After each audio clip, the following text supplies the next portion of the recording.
Hi, welcome back. Today we're going to take a look at section 11.3, geometric sequences. You can see from the main ideas we're going to learn how to use geometric sequences, and we're going to find geometric means. So our new vocab will be geometric sequence, a common ratio, and a geometric mean. So for a real-world example, let's start by taking a ball. If I take any given ball and I drop it from a certain height, it never rebounds to that same height again. So if you read through the part on the left, this describes a certain situation. So let's suppose we have a ball. We drop it from a height of 3 feet. That ball rebounds to a height of 60% of what it previously was at. Next time it comes down, 60%, 60%, 60%, so on and so forth. The heights of those balls form a sequence. So for instance, the height of the first ball starts off at 3. After it bounces and rebounds back up, it's now at a height of 3 times 0.6, or 1.8 feet. The next time it comes down, bounces back up, rebounds to a height of 60%, which is 1.8 times 0.6, or 1.08 feet.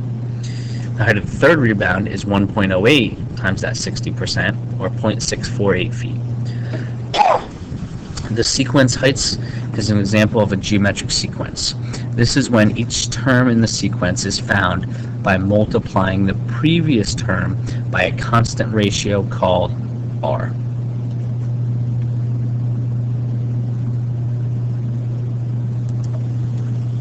So let's talk about the nth term of a geometric sequence. The nth term, a sub n, of a geometric sequence with first term a sub 1 and common ratio r is given by the following formula where n is positive any positive integer.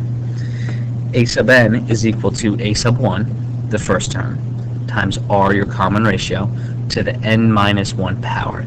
This n minus 1, the entire thing, that is in power, right? It's not a multiplication. That is r to the n minus 1.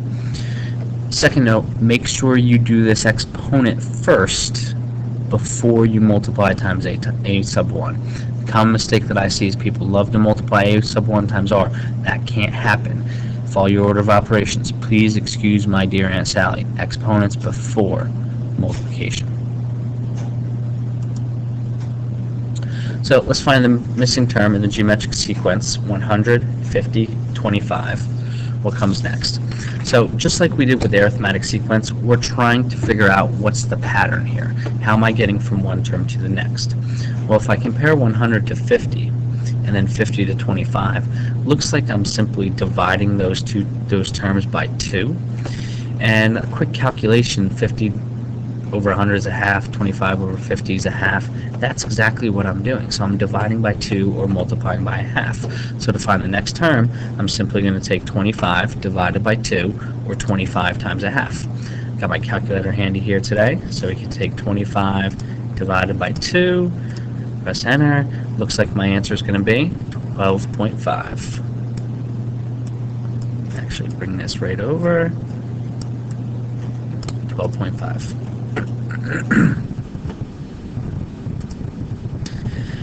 Alright, so now let's find the sixth term of a geometric sequence for which a sub 1 is negative 3 and r is negative 2. So to find a given term of a sequence, we need to use our equation that we just discussed, which is a sub n equal to a sub 1 r to the n minus 1. Now, let's fill in the information that I know. Well, here's what I know. I know a sub 1 is negative 3. I know r is negative 2. And I'm searching for the sixth term, which means I'm looking for a sub 6. And since I'm looking for the sixth term, n becomes 6, which means this up here becomes 6 minus 1. Now, we're ready to put this in our calculator. So let me make this a little bit smaller for us here so we can see the situation. So to enter this in my calculator, again, I start off with the power. 6 minus 1, that gives me 5. Not too much work there. But I now need to take negative 2 to the 5th. Common mistake. Negative 2 to the 5th power gives me negative 32. Be very, very careful with negative numbers. I have the newer update with this calculator, so you can see when I press this exponent, it actually brings it up as an exponent. The older versions of this calculator, many scientific calculators, don't have this feature. So what's going to happen, if you type in -2, let's say squared, it's not going to give you a correct answer of 4. It's going to give you an incorrect answer of -4. The calculator follows order of operations, and order of operations here says do 2 squared first, and then multiply by -1. When in actuality, we want to do -2 first, and take that entire thing to the second power. So make sure if you're typing in a negative number raised to a power, make that number within parentheses in your calculator.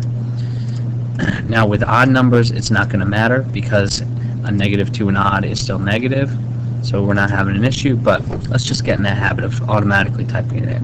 So -2 to the 5th power is this right here, -32, times the -3 gives me a final answer of 96.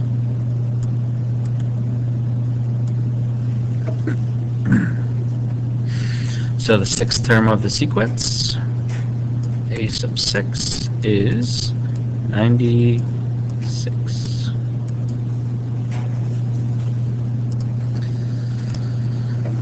Okay, what is an equation for the nth term of the geometric sequence 2, 6, 8, 15, 50, or 18, 54, so on and so forth?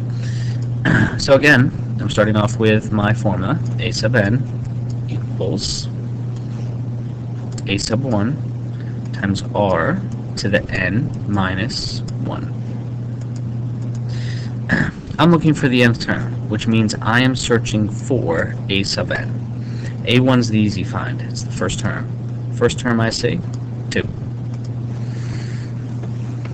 R, I'm going to have to do a little bit of work for. I have to see what is the common ratio to go from term 1 to term 2, term 2 to term 3, term 3 to term 4, so on and so forth. It looks like to get from 2 to 6, I'm going to go times by 3. From 6 to 18, times by 3. 18 to 54, times by 3, which means my common ratio has to be 3 to the n minus 1 power. And there's your equation for the nth term.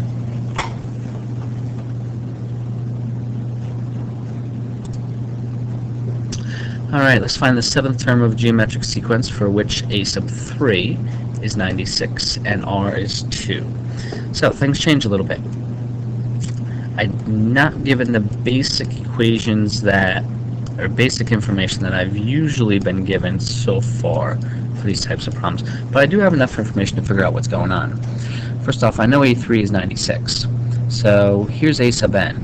This is the 3rd term, which means 3rd term is 96, and n has to be 3. R, my common ratio given to me, is 2, and I'm searching for a sub 1. Now we simply solve.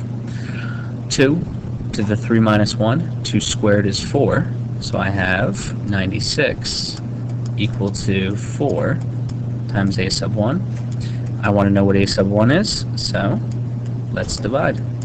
96 divided by 4 is going to give me an answer of 24. So if the first term is 24 and I have a common ratio of 2, that would make the 3rd term of this geometric sequence 96.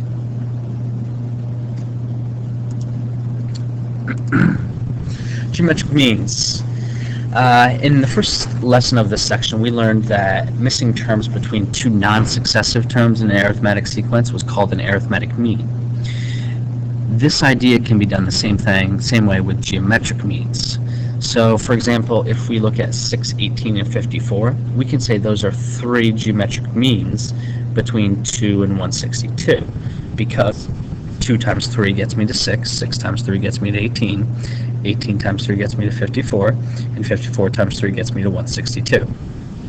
The way you find these geometric means is you figure out the common ratio and you use that ratio to locate the numbers that fall in between the 2 that you are given.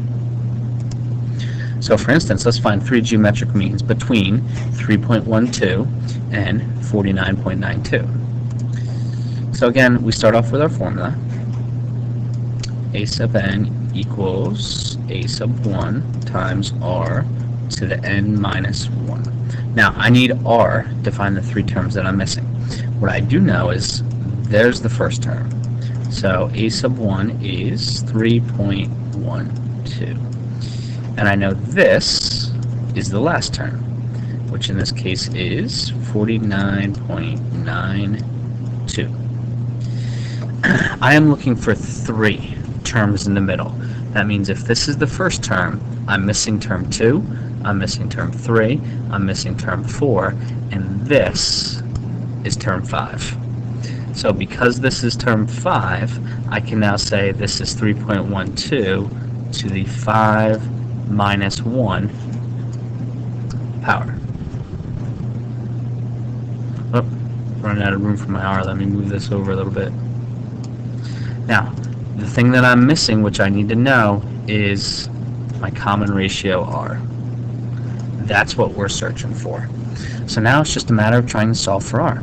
So first step, we're going to divide 49.92 divided by 3.12. Let me pull my calculator back up here. I'll clear the screen. So 49.92 divided by a 3.12 gives me an answer of, looks like 16. So back over here, I have 16 equal to r, 5 minus 1, or 4.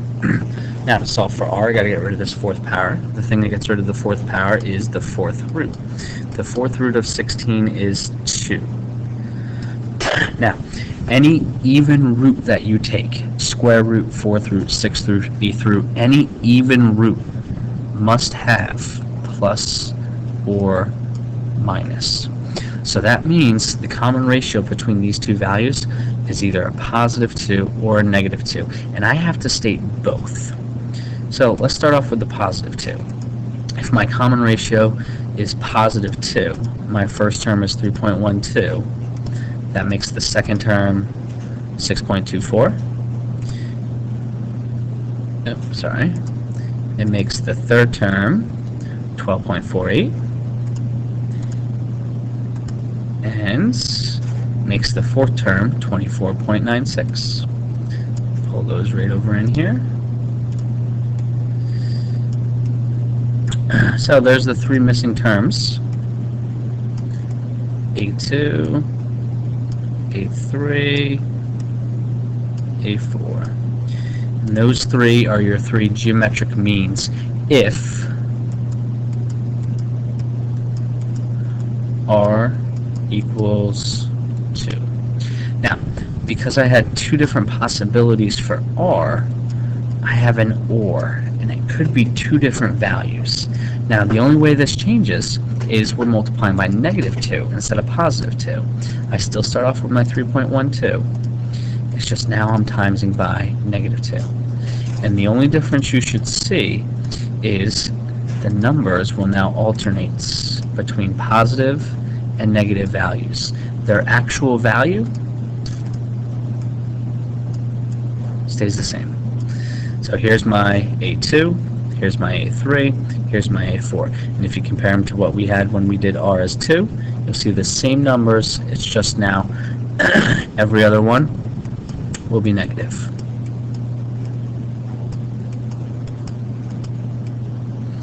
And there's your geometric means. Now, I have 3 examples for you to try. As always, please give them a try. Give them your best shot. Answers are over here in yellow, so you can check your work. Any questions that you have, please bring them with you to class tomorrow, and we can discuss them and go over them as we do some more practice during class time. Okay? We'll see everybody tomorrow. Have a good night.